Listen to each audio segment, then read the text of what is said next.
Hey everyone, welcome to the deep education. और आज हम लोग पढ़ने वाले हैं क्लास 10th मैथमेटिक्स का चैप्टर नंबर 5 अरिथमेटिक प्रोग्रेशन, जिसका इंट्रोडक्शन आज हम लोग करने वाले हैं।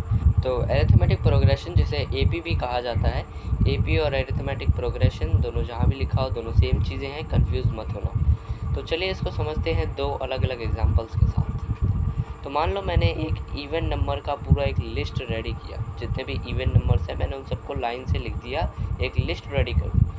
तो इवन नंबर्स की लिस्ट कैसी होगी? 2, 4, 6, 8, 10, 12 और ऐसे ही इन्फिनिटी तक ये जाएगा। तो ये मैंने बना ली इवन नंबर्स की एक लिस्ट। अब हम लोग बना लेते हैं एक बेढंग, मतलब कहीं से भी कोई भी नंबर उठा करके हम जो है एक और लिस्ट रेडी करते हैं, दूसरा एग्जाम्पल।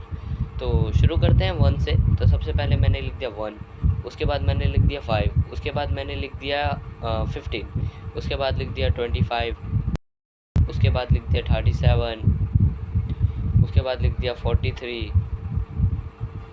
तो ये भी एक लिस्ट ऑफ नंबर रेडी हो गया।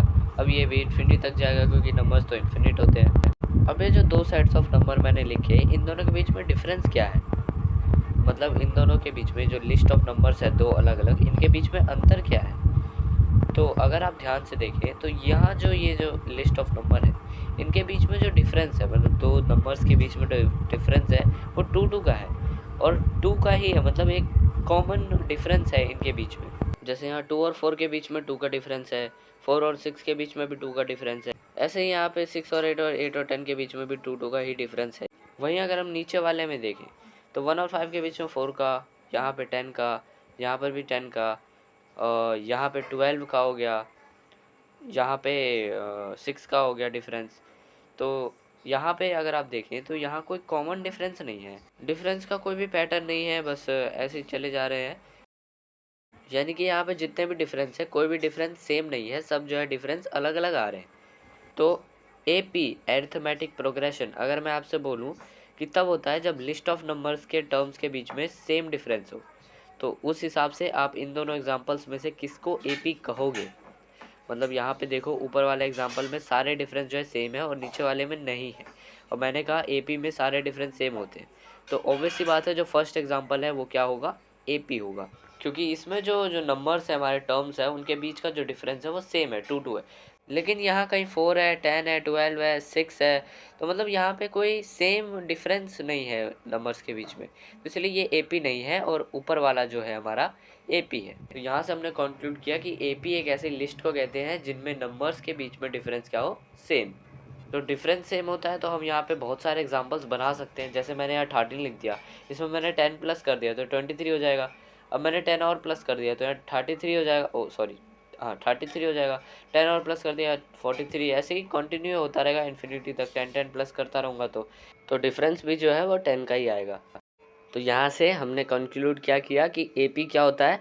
जब दो नंबर के बीच में एक पूरी लिस्ट ऑफ नंबर जो हमारे पास होगी वो इन्फाइनाइट यानी इन्फिनिट टाइम तक भी चल सकती है और फाइनाइट भी हो सकती है, तो इन्फिनिटी नहीं लिखते हैं। तो जब भी कोई भी दो नंबर, एक लिस्ट ऑफ नंबर में से कोई भी दो लगातार आने वाले नंबर के बीच का जो डिफरेंस है वो कॉमन हो, यानी सेम हो, सभी नंबर्स के बीच का डिफरेंस, तो वो क्या होगा? एपी होगा। तो यहाँ पे सब में 10 का डिफरेंस है, तो यानी कि यहाँ पे 10 क्या है? इनका कॉमन डिफरेंस है। कॉमन मतलब तो पता होगा, तो कॉमन डिफरेंस जब होगा तो क्या होगा? एपी होगा।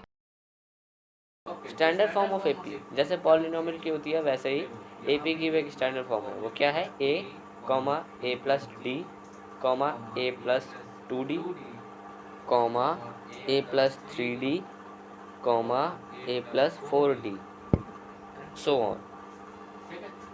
ये है स्टैंडर्ड फॉर्म ऑफ एपी। यानी जितनी भी एपी आप लोग देखोगे इस चैप्टर में वो सब इसी फॉर्म में एग्जिस्ट करती है।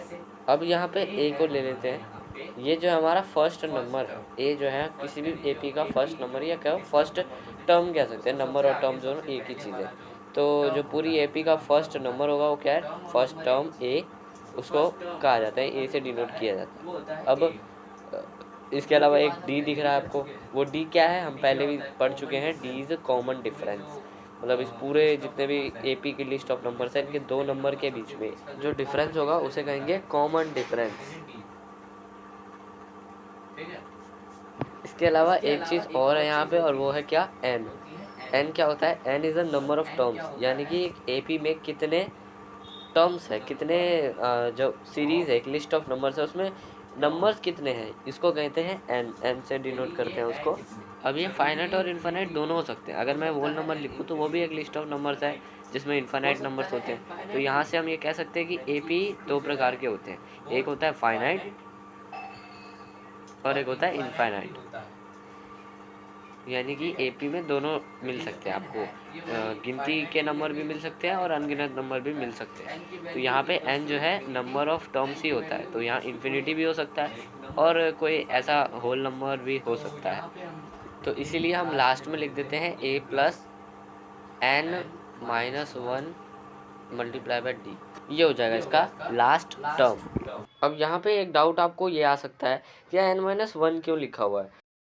ऐसा इसीलिए क्योंकि अगर आप यहाँ पे ध्यान से देखो बिल्कुल, तो यहाँ आप देख सकते हो कि जो सेकंड टर्म है यहाँ पे डी के साथ वन है, ये जो थर्ड टर्म है यहाँ डी के साथ टू है, यानी जितने नंबर का टर्म है उससे एक माइनस करके डी के साथ मल्टीप्लाई में वो वैल्यू डाली जा रही है।